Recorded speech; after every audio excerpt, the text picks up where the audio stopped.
Dia ibarat tangga, bajanjang naik, batangguh turun, nah gitu. Naik hari pertama, terus hari kedua naik lagi, hari ketiga naik lagi, hari keempat naik lagi. Terus sekarang hari yang ke-27 malam tadi 27. Itu makin tinggi itu. Kalau yang sudah mulai goyah, sudah mulai tidak kuat, ya memang tak cici ya. Aduh, tidak kuat kami naik tangga tu doa. Kami tunggu salah di bawah nih. Gitu. Kita orang-orang yang beriman itu bukan ukuran gaib, tidak gaib itu Bapak Ibu. Bukan ukuran umur. Banyak sana muda-muda yang KO kan. Ini bukan umur itu patokannya itu. Dia makin hari dia makin bagus. Makanya Nabi 10 Ramadan malam terakhir itu mengencangkan ikat pinggang beliau. Artinya apa tuh? Itu menghidupkan malam-malamnya.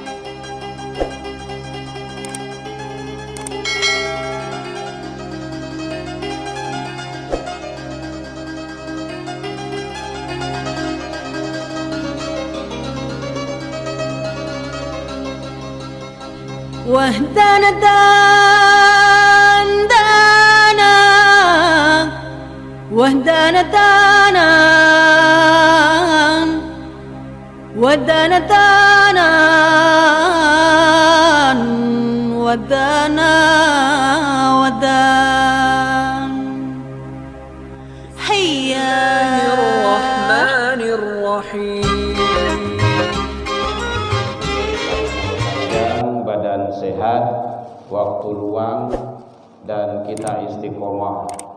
Mudah-mudahan semua nikmat karunia yang dititipkan oleh Allah ke kita syukuri agar kita menjadi hamba yang bersyukur di sisi Allah hendaknya. Selawat dan salam kepada Nabi besar Muhammad sallallahu alaihi wasallam. Allahumma salli ala Muhammad wa ala ali Muhammad.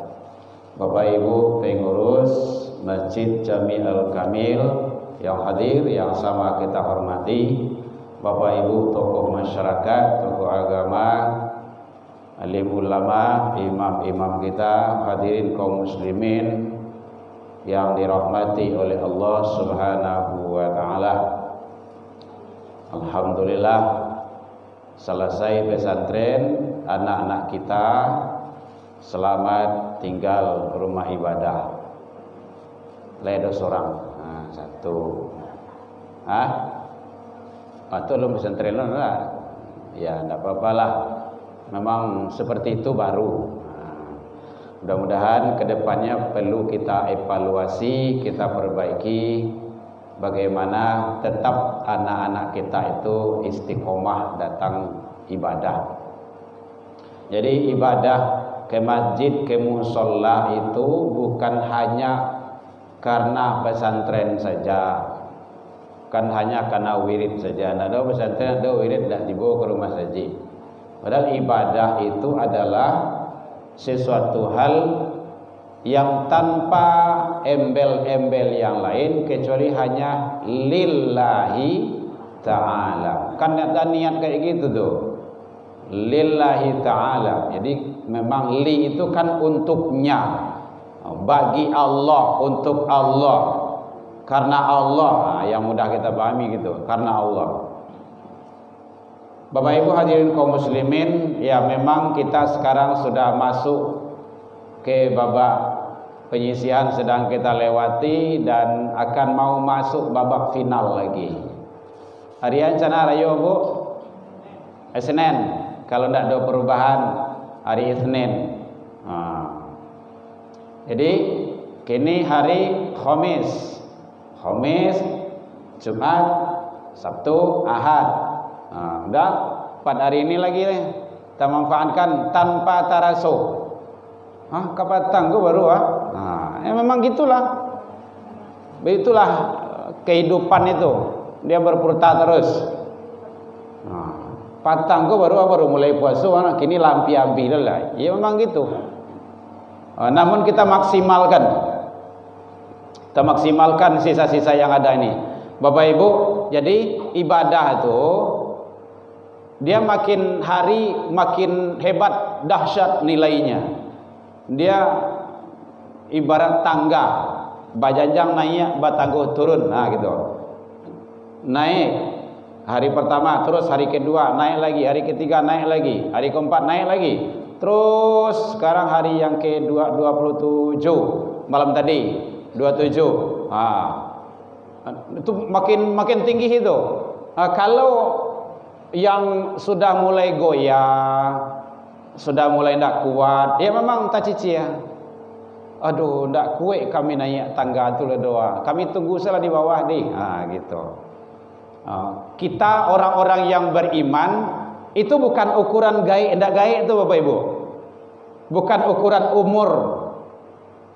Banyak sana muda-muda yang KO kan. Ini bukan umur itu patokannya itu.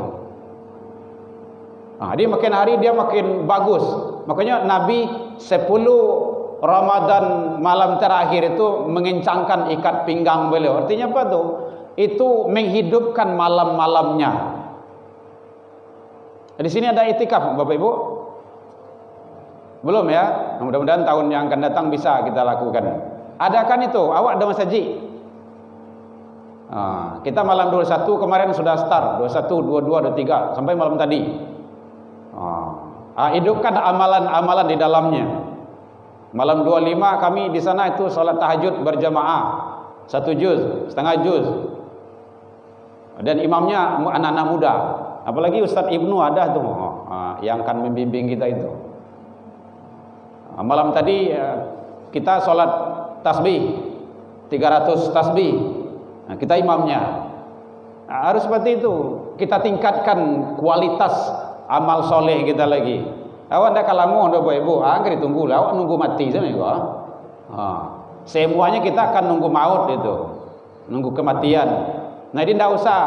Kalau pas ibadah kita maksimalkan ibadah itu. Kita maksimalkan.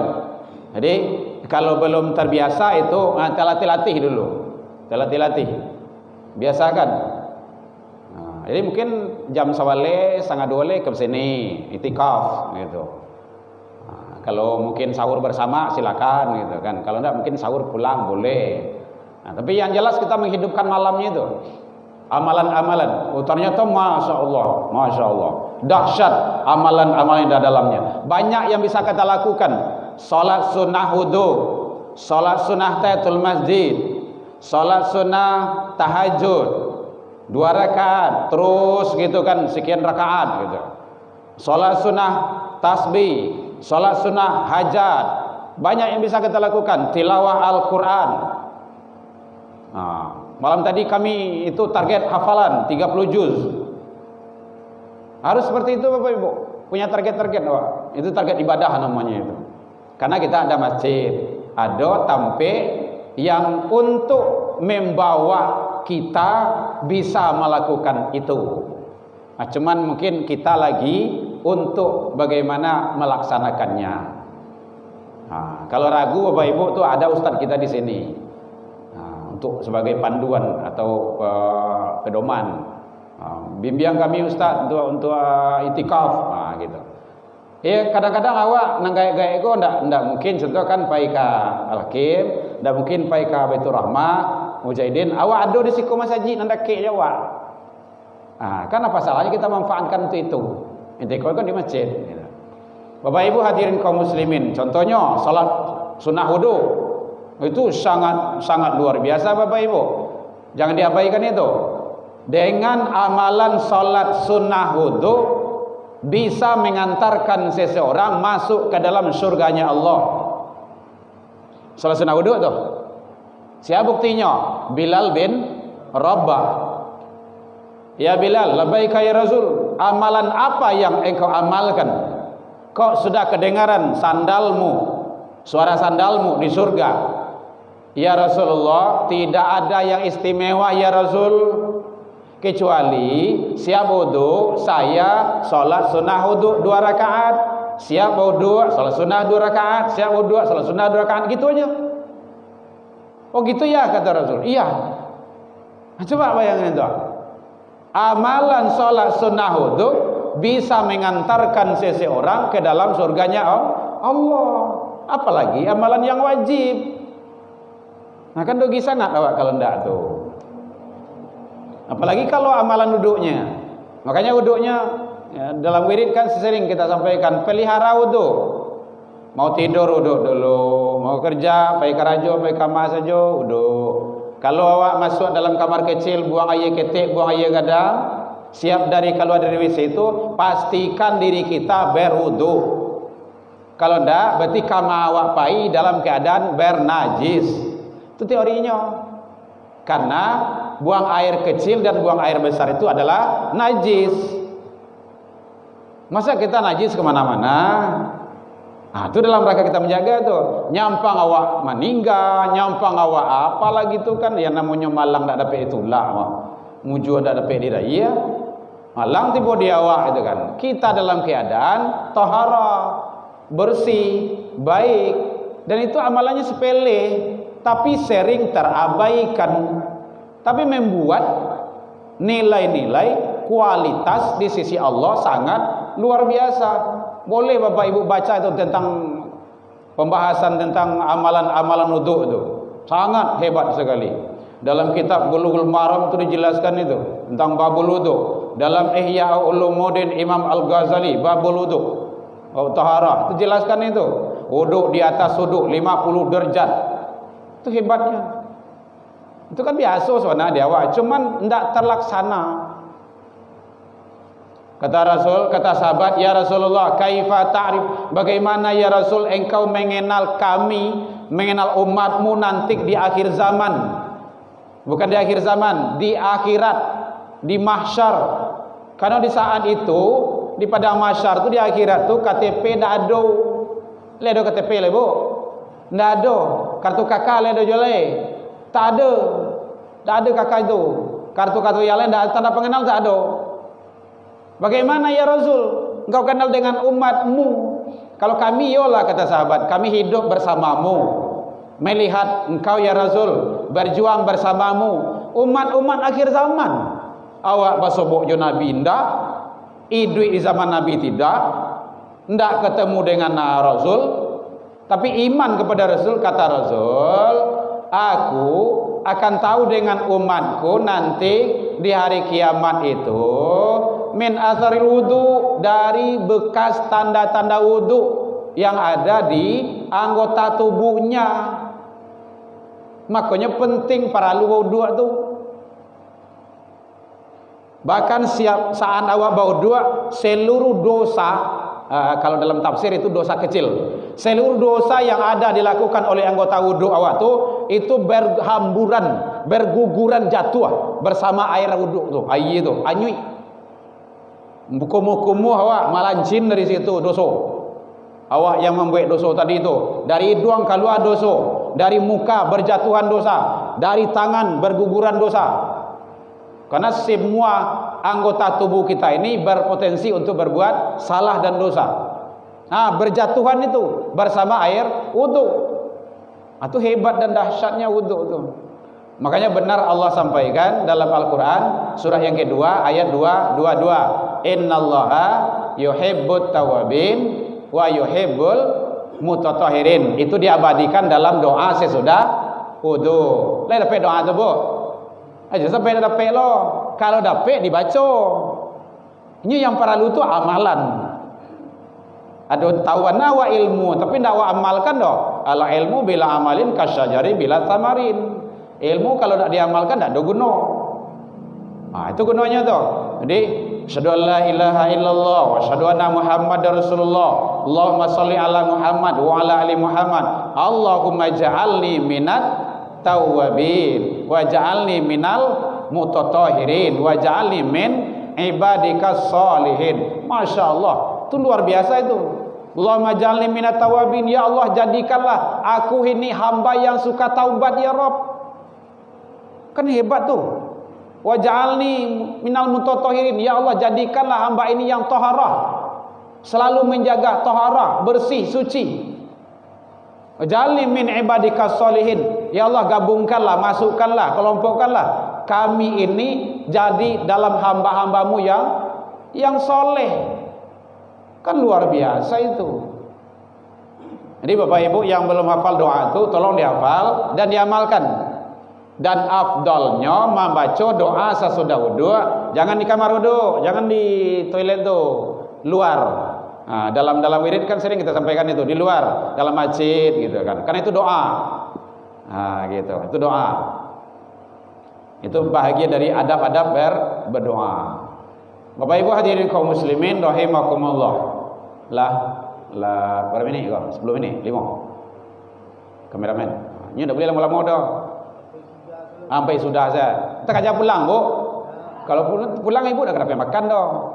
Paling-paling lalok. Oh, gitu kan. Kalau pay asmara subuh, payah aja hari hujan. Nah, susah kan? Nah, gitu. Ya. Jadi ada ini kalau ada hujan turun, Bapak Ibu hadir ke masjid, oh itu dahsyat itu. Tantangannya bare, banyak tantangan, datang awak ke rumah saji, ndak sama dengan hari biasa tuh nilainya tuh. Ndak sama itu. Jauh nilainya, lebih hebat dan lebih dahsyat. Makanya kata Rasul, kalau engkau ingin tahu orang mukmin yang sebenarnya dengan orang munafik, lihat di salat subuh. Nah, gitu. Memang begitu kata Rasul. Jadi yang hadir salat subuh itu, itulah orang yang beriman, haqqul mukmin yang sebenarnya. Kalau tidak datangnya salat subuh dan salat isya, itu ciri-ciri orang munafik. Kata Rasul. Ambo nyampean saja. Kata Nabi kayak gitu. Yang tidak hadir sembahyang subuh, dia munafik. Iya. Boleh bu saya lihat. Tapi yang ditunjukkan tak? Beko malam buat tunjuk. Kamu napi itu doh. Batu tak tiba sampai subuh tak doh. Birang orang gawak kau. Cukup itulah. Jadi ilmunya awak lah tahu. Mulai awak tidak akan datang, awak tergolong munafik dalam pandangan Allah dan Rasul. Karena orang munafik tu dia nanti terjebak ke dalam riya ya juga. Karena memang dia ingin banyak dutowe, ingin dicari-cari orang saya. Nah, kalau solat subuh kau, siapa akan mencari ya? Hari dingin, hujan tiba, awak lah gaek lo, taluk tiba ke rumah saji. Oi, luar biasa itu. Anak muda tiba ke rumah saji. Biasa tu. Darah ngek lo. Ni muda ni kuek lo. Orang gaek jalan salah payah. Tiba ke rumah saji. Oh, tu luar biasa tu. Tak sama itu. Jadi sebab itu Bapak Ibu, mari dari hari ke hari kita tingkatkan selalu kualitas amal kebaikan kita. Hanya amal soleh. Amal soleh. Al-Kahfi 110, faman kana yarju liqa'a rabbih falyamal amalan sholihan. Siapa yang ingin ketemu dengan Allah, dengan Tuhannya nanti di akhirat, maka catatannya dia harus beramal soleh. Kata kuncinya. Maka amal soleh itu tempatnya satu-satunya hanya di dunia ini. Ya Bu ya, tidak ada tempat lain dah. Oh beko awak tak dagak lo dalam kubur tu kau sembahyang beko, jangan leh. Tak kado tu dah. Tu cerita Encik Mancik itu mah. Ambo dekat mati saya bisa tobat. Yo kalau sempat tobat mati itu kendak. Sangko mati itu mudah. Mati itu berat. Barik Bapak Ibu. Kau tak percaya cobalah. Ini ada orang bertanya kau, "Lah sana tu." Coba salah. Tak percaya. Beko balik lah balik. Kenapa begitu? Memang begitu kata Rasul. Roh masuk ke dalam tubuh awak tak terasa awak dah. Awak akan jadi orang sah. Keluar roh dari jasad ini ya. Hadis yang menjelaskan bagaikan dia dipukul dengan pedang 300 kali, pedang tajam. Dipukul di pangan tu, di baiknya je pedang ditusuk, dicincang di pangan tu. 300 kali. Awak ditusuk duri saya mahonjak sepanjang kampung tu. Puntua rokok saya tapi jak awak ada tangguang tu, nak naik kaki dia. Menggelabak dia. Apalagi kalau ditebas dengan pedang. Itu ruh berpisah dari jasad itu berat. Ada 7 rombongan syaitan. Satu rombongan itu kekuatan daya aksinya 70.000. Lihat dalam kitab-kitab itu dijelaskan itu. Barik luar biasa. Makanya orang yang mati itu yang ditarik dulu itu adalah sifat, kodrat, iradat. Itu ya Pak Ibu ya. Kan orang meninggal itu kan tidak talok lari gitu. Kalau bisa nyolari itu. Kenapa? Kekuatan itu tidak ada lagi. Lah ditarik di Allah. Kodrat, iradat, basar udah mulai hilang. Kalam tidak bisa ngomong. Tidak ada cialah lah. Semua itu titipan Allah kok. Nah, karena titipan Allah maka kita syukuri. Baik Bapak Ibu, karena memang awak menjadi malam hari agak siang sestek kan. Karena hari sudah mulai terang. Demikian saja. Ini ada yang bertanya Bapak Ibu boleh. Awak kan kajian santai saja. Awak tarawih hendak lah dong. Awak pagi kan. Kok sembahyang lah dong lah. Paling enggak ditunggu suruh. Gitu kan. Jadi kalau tidak demikian saja. Ini episode terakhir saya di sini pada tahun ini karena malam sudah kemarin dengan nuzul Quran. Jadi saya atas nama pribadi dan keluarga Herman Tanjung mohon dimaaf atas singgungan dek kanaya talantuang dek turun. Lain dimaafkan Bapak Ibu. Alhamdulillah jauh dari itu kita saling maaf memaafkan. Sekali lagi mungkin dalam wirid, dalam kegiatan apa gitu kan yang hendak pada tampaknya. Dan saya dari lubuk hati yang dalam sama-sama kita agar kita di atas ridha Allah. Sekali lagi saya minta doa kepada Bapak Ibu dan saya tidak bosan-bosan di mana saya kajian selalu memohon dan meminta doa kepada jamaah kaum muslimin apalagi bulan Ramadan. Boleh minta doa Bapak Ibu? Alhamdulillah anak saya yang nomor 2 itu karena proses pendaftaran ke Ummul Qura. Ustaz Ibnu, mohon doanya Ustaz Ibnu. Ummul Qura itu di Mekah Bapak Ibu. Yang nomor 2. Yang nomor 1 alhamdulillah sekarang sudah berada di Mesir di Al-Azhar, Desember kemarin berangkat. Yang ini nomor 3 baru pulang dari pondok beberapa hari yang kemarin itu. Dan baru sekarang hafalannya baru masuk 21 berapa tuh juz dia di pondok. Jadi saya 4 dititipkan anak oleh Allah, alhamdulillah ke pondok keempat-empatnya Bapak Ibu. Perempuan 1 di pondok juga. Belum tamat SD doh. Kelas 6 kini baru. Tapi alhamdulillah sudah diterima di pondok pesantren. Luar kota Padang. Tidak ada ceritanya. Anak harus jauh dari awak. Daki awak cakap saja terus. Nah, itu kan. Kadang tak tolongnya, yo ya saja kan. Nyo laluan sedihnya. Jadi makanya biarlah kini dulu dia karakatau madang di ulu babuah babunguh balun. Marantaulah bujang gadih dahulu karena di rumah pagunuh balun. Mudah-mudahan yang akan datang nanti Allah memberikan manfaat kepada umat hendaknya. Ini cita-citanya ke Madinah Bapak Ibu, mohon doanya. Baik Bapak Ibu, kita doakan anak-anak kita semuanya semoga menjadi anak yang soleh dan soleha, istiqomah selalu di atas ridha Allah Subhanahu wa taala. Dan malam tadi dia sudah ceramah. Dia harus dilatih semuanya. Ceramah. Jadi anak saya yang 3 itu sudah bisa khutbah Jumat, Idul Fitri, Idul Adha, imam sejadah, segala macamnya. Anak yang tidak mampu di usianya, insya Allah dia bisa. Itu pendidikan itu. Pendidikan dalam rumah tangga, masjid, rumah ibadah, dan rumah sekolah. Kan 3 rumah itu. Baik, demikian saja. Semoga Allah ridho kepada kita.